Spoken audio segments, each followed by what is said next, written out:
So firstly, you need to take your fondant and you want to roll out your fondant into a panel that is roughly the same width as the pattern plate and approximately the same length.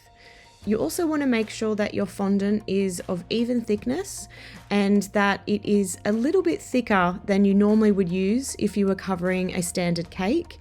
You probably would like to get it to about 4 mils thick roughly, so that once you roll the fondant across your pattern plate, it has enough fondant to go up inside the cavities and leave a really lovely raised pattern.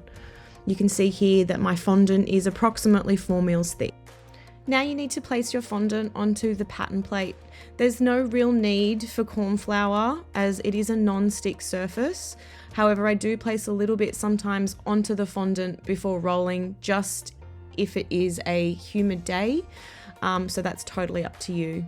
You want to make sure that you're popping even pressure across your rolling pin as you roll up the plate, just so that you have enough pressure to make sure the fondant goes up into the cavities and leaves a lovely raised pattern.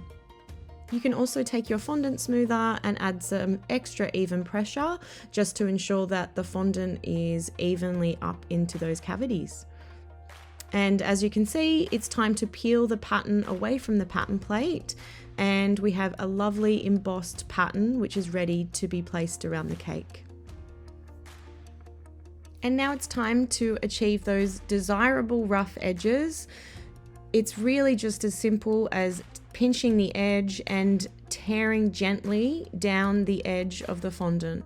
The pattern plate has left a line, kind of like a groove from the edge of the plate, so it actually makes this process extremely simple. And you just continue to work your way down and around the sides.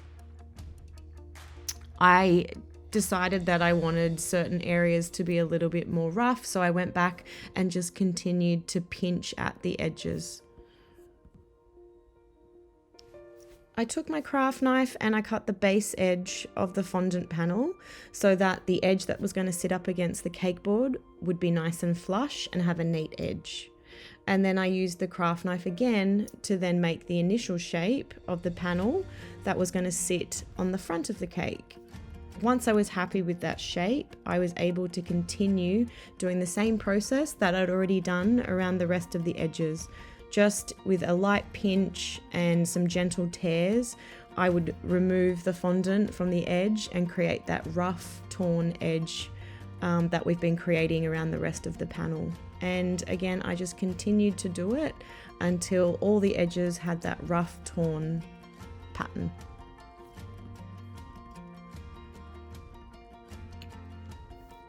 To stick the panel to the side of the cake, I'm using a paintbrush with a little bit of warm water, just so that the fondant's tacky enough to stick to the side of the cake.